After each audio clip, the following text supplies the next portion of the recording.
अभी इनका बेटा मर गया है, ये पाई पाई को मोहताज है कि किस तरह से अब बेटे का अपना क्रियाक्रम करेंगे। दोस्तों, कफन के लिए इनके पास पैसा नहीं था, कर्जा मांग करके ये लोग कफन खरीदती है और इस स्थिति में इन लोगों का कोई आर्थिक मदद नहीं करता। दोस्तों, आप लोग इनकी मदद कीजिए, इस माँ की मदद कीजिए और इनका अकाउंट नंबर ऊपर में दिया हुआ है।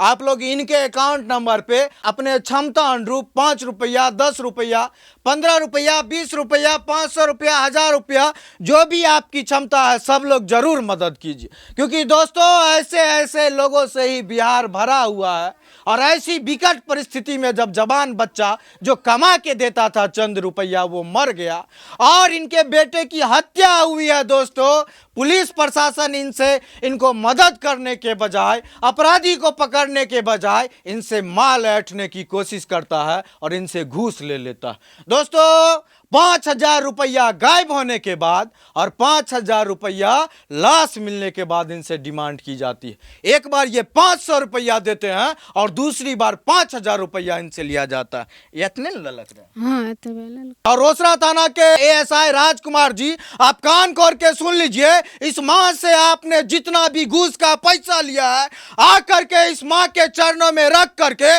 और पैर छूकर माफी मांग लीजिए। क्योंकि आपने जो पैसा इनसे लिया है वो इनको अपने खून पसीने से चुकाना पड़ेगा। इनका बेटा मर गया है, लेकिन वो कर्ज का लिया हुआ पैसा चुकाने के लिए न जाने कितने खेतों में और कितने घरों में जाकर के मजदूरी करनी पड़ेगी, तब जाकर के इनको 150-200 रुपया का रोज मिलेगा और तब जाके वो कर्जा सधाएंगे। थोड़ा सा भी शर्म है राजकुमार, तो आकर के इनका पैसा वापस करो और इनके पैर पकड़ के माफी मांगो, नहीं तो पूरे रोसड़ा के लोग आंदोलन करेंगे कि इस माँ के साथ तुमने जो अन्याय किया है, इनसे पैसा ठगने का, इनको लूटने का, अरे शर्म नहीं लगा तुमको कि इनका जवान बेटा मर गया और ये माँ रो रही थी, लेकिन तुमको नाजायज कमाई करना था। ऐसे ऐसे लोगों से पैसा लेते हो, शर्म नहीं आता है तुम लोगों को।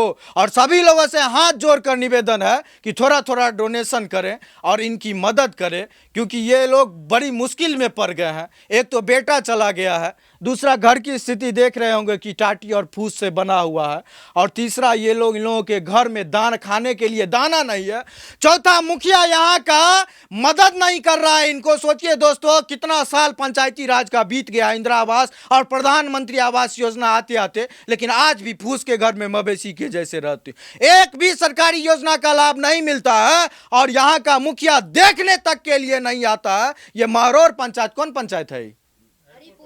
हरिपुर पंचायत है, और यहाँ के मुखिया जी देखने तक के लिए नहीं आते हैं कि उनकी लोग मरा कि जिया कि क्या हुआ, क्योंकि ये गरीब लोग।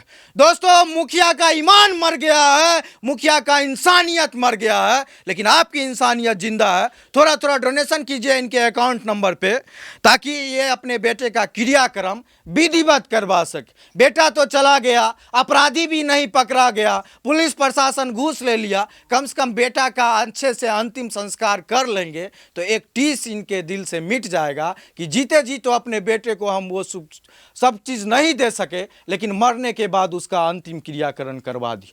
और दोस्तों, रोसड़ा के डीएसपी साहब से निवेदन है कि जल्द से जल्द इनके बेटे के हत्यारे को पकड़ा जाए, क्योंकि कॉल डिटेल निकलते ही इनके बेटा का हत्यारा पकड़ा जाएगा। लेकिन सोचिए दोस्तों कि गरीब के घर का बच्चा मरता है तो पुलिस प्रशासन कितनी सीरियस होती है। एक बार भी देखने तक के लिए भी रोसड़ा पुलिस से कोई भी अधिकारी पदाधिकारी, एक सिपाही तक नहीं आया, जिया कि मरा। वही दोस्तों, किसी बड़े घर में कोई मरा होता, कोई क्रिमिनल मरा होता, कोई नेता का बेटा मरा होता, तो चारों तरफ से लोगों की भरमार लग गई होती, पूरा पुलिस फोर्स पहुंच गया होता। लेकिन एक गरीब मां का बेटा मरा है, रोसड़ा थाना से एक भी पुलिस अधिकारी या सिपाही देखने तक के लिए नहीं आया। सब लोग वीडियो को शेयर कीजिए और हाथ जोड़कर निवेदन है इस माता जी के तरफ से कि थोड़ा थोड़ा आप लोग जो है सो अपनी तरफ से मदद कीजिए, ताकि इनका कुछ दिनों का जो क्रियाक्रम है वो सही से हो जाए। और डीएसपी साहब से निवेदन है, आप नए हैं, रोसड़ा के लोगों को आप पर भरोसा है, ये महरौर गांव का घटना है, आप निश्चित रूप से इनके बेटे के हत्यारे को जल्द से जल्द पकड़िए, ताकि इनके कलेजे को ठंडक मिले।